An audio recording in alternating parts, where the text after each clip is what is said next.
adalah gembalaku, takkan kekurangan aku. Ia membaringkan aku di padang berumput hijau. Saudara-saudari yang terkasih di dalam Kristus, selamat pagi. Salam jumpa lagi dalam Sabda Siap Saji. Minggu 3 September 2023, hari Minggu biasa ke-22. Marilah kita berdoa dalam nama Bapa dan Putra dan Roh Kudus. Amin. Allah Bapa yang Maha Kuasa, terima kasih atas berkat-Mu yang melimpah dalam hidup kami, yang Engkau berikan sepanjang hidup kami dari awal kami lahirkan sampai pada saat ini. Berkatilah kami agar sampai pada hari ini dapat berjalan dengan baik dan sesuai dengan rencana-Mu. Dengan pandangan Kristus, Tuhan dan Juru Selamat kami. Amin. Tuhan bersamamu dan bersama rohmu. Inilah Injil Yesus Kristus menurut Matius. Dimuliakanlah Tuhan. Sekali peristiwa Yesus menyatakan kepada murid-muridnya bahwa ia harus pergi ke Yerusalem dan menanggung banyak penderitaan dari pihak tua-tua, imam-imam kepala dan ahli-ahli Taurat, lalu dibunuh dan dibangkitkan pada hari ketiga. Tetapi Petrus menarik Yesus ke samping dan menegur dia, katanya, Tuhan, kiranya Allah menjauhkan hal itu. Hal itu sekali-kali takkan menimpa engkau. Maka Yesus berpaling dan berkata kepada Petrus, henyalah iblis, engkau suatu batu sandungan bagiku, sebab engkau memikirkan bukan yang dipikirkan Allah, melainkan yang dipikirkan manusia. Lalu Yesus berkata kepada murid-muridnya, setiap orang yang mau mengikuti aku harus menyangkal diri, memikul salibnya dan mengikuti aku. Karena barang siapa mau menyelamatkan nyawanya, ia akan kehilangan nyawanya. Tetapi barang siapa kehilangan nyawanya karena aku, ia akan memperolehnya. Apa gunanya bagi seseorang jika ia memperoleh seluruh dunia, tetapi kehilangan nyawanya? Apakah yang dapat diberikannya sebagai ganti nyawanya? Sebab anak manusia akan datang dalam kemuliaan Bapanya, diiringi malaikat-malaikatnya. Pada waktu itu ia akan membalas setiap orang setimpal dengan perbuatannya. Demikianlah sabda Tuhan. Terpujilah Kristus. Selamat pagi Romo. Selamat pagi Sandi. Jadi Romo, saya mau bertanya tentang apa yang dimasukkan dengan menyangkal diri dan memikul salibnya ketika kita mau mengikuti Yesus. Selamat pagi Sandi dan para pirsawan. Hari ini hari Minggu ke-22, di mana kita memasuki bulan Kitab Suci BKSN. Bulan Kitab Suci Nasional dengan tema besar adalah Allah adalah sumber kasih dan sumber keselamatan. Tapi bacaannya pada hari ini beda ya. Keselamatan itu macam apa? Dan disinilah yang harus kita renungkan. Kita biasanya mengucapkan selamat ulang tahun, selamat pagi, artinya dalam keadaan baik. Gak ada orang mengatakan selamat mati, gak ada, ya. Tapi ada selamat ulang tahun, selamat pagi, selamat siang, selamat malam, selamat dan sukses. Nah itu berkaitan dengan keharmonisan kita dalam hidup. Artinya kita berharap setiap hari kita sehat jasmani, tetapi juga secara rohani. Nah, Yesus berkata keselamatan itu ada dua hal. Keselamatan secara duniawi atau keselamatan secara surgawi. Kalau bisa dua-duanya. Apa disebut dengan keselamatan duniawi? Hidup sukses, sehat, punya uang, bisa beli makanan, bisa pilih makanan, punya rumah, ya, yang sejuk, bersih, indah, punya kendaraan, bisa juga kendaraannya mulai dengan sepeda ontel, motor, mobil, pesawat juga bisa. Itulah secara duniawi, uang banyak, tinggal ambil.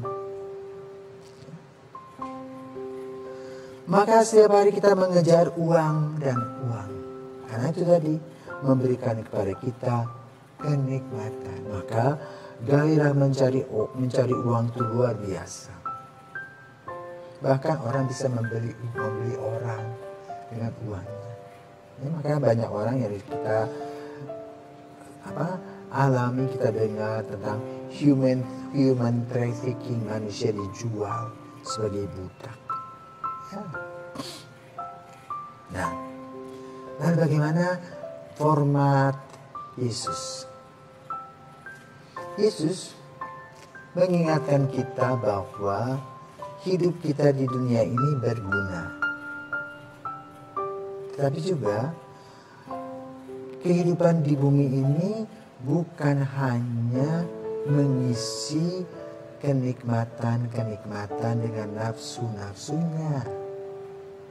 Namun, hiduplah sebagai seorang yang bijaksana, tahu tentang nilai kehidupan, mengasihi satu sama lain sesuai dengan tema kitab suci tadi.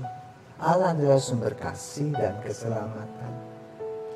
Dalam relasi kita dengan manusia perlu makan, tetapi juga makan apa? Lalu kalau kita punya makanan, apakah kita hanya makan sendiri? Tentu harus memikirkan juga orang lain. Jadi ada faktor sosialnya. Juga secara psikologis. Ya. Orang mendapatkan kepuasan yang macam apa? Kalau seseorang itu bekerja dan dia mendapatkan hasil, dia mendapatkan kepuasan. Demikian pula ketika seseorang melayani, kalau ada hasilnya dia merasa puas. Nah, kepuasan batin yang inilah yang dibahas oleh Yesus. Jadi, baik secara jasmani maupun secara rohani. Yang secara jasmani itu, semua kegiatan-kegiatan harus menunjang kegiatan rohani, yaitu kasih akan Allah. Karena Tuhan memberi kepada kita kesempatan demi kesempatan untuk menjadi diri sendiri dan juga untuk orang lain.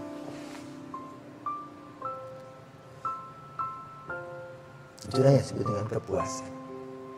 Yesus mengajarkan kepada kita dengan gambaran yang panjang. Karena apa? Hidup kita secara duniawi, secara jasmani terbatas. Mungkin 100-120. Tetapi hidup sesudah kematian itulah sepanjang masa yang tidak terukur. Dan itu yang harus kita cari. Karena apa? Kita harus membuat balancing, keseimbangan dalam hidup. Sehingga dosa-dosa yang selalu meronta-ronta menggerogoti kita, dia tidak boleh melekat di dalam diri kita. Tapi dia harus lepas. Dan kita mulai berusaha dan belajar untuk melepaskan belenggu dosa tadi. Tadi dalam Injil Yesus kok marah sama Petrus. Ya. Tetapi apa yang dikatakan oleh Yesus betul. Ya. Dan Yesus menegur sebagai iblis. Artinya dia melawan kehendak Tuhan.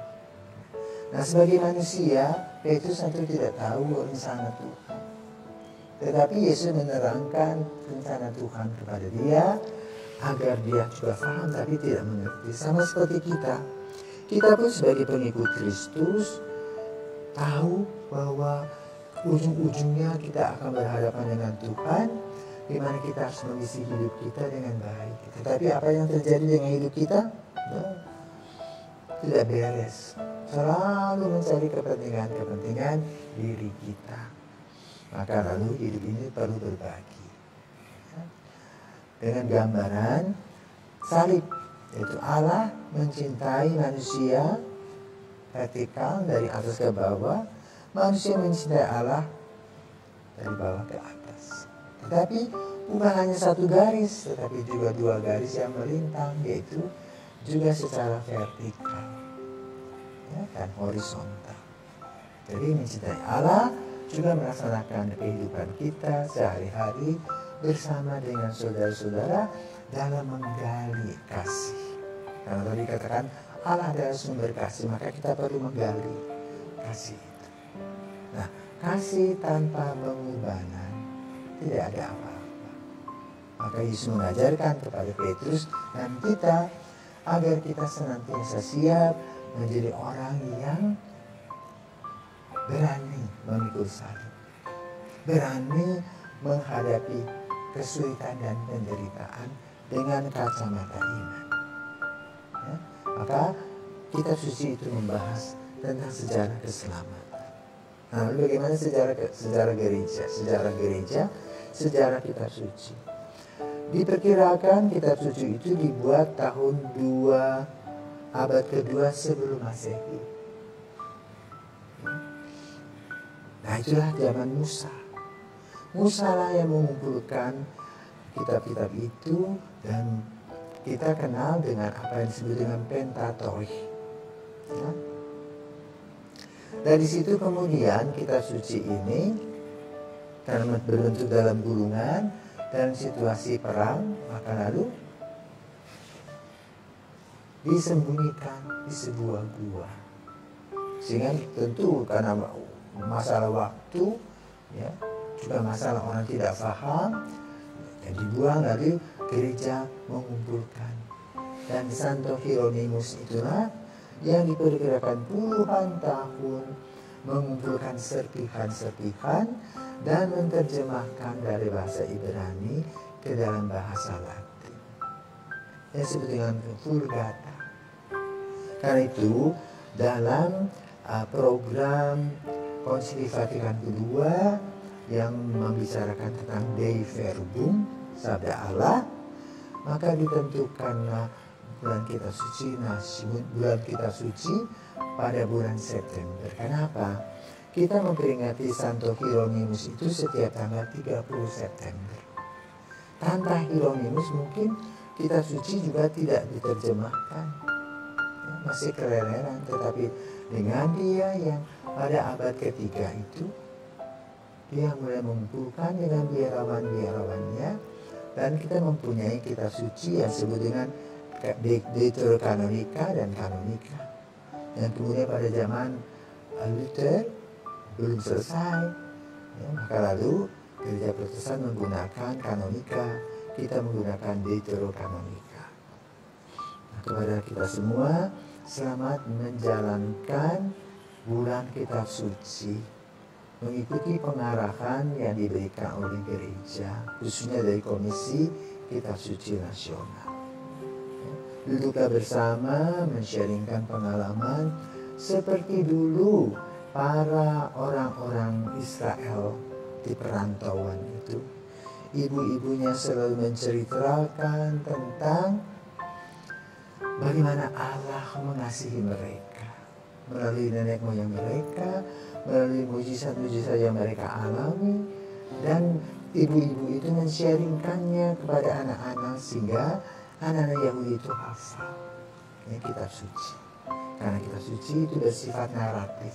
Kita beruntung karena dengan membaca kitab suci kita membaca sebuah cerita tentang kasih Allah kepada kita yang tertuang melalui kehidupan kita sehari-hari, dan manusia kemudian merefleksikannya sebagai apa? Tanda terima kasih kepada Tuhan. Selamat pagi, Tuhan memberkati.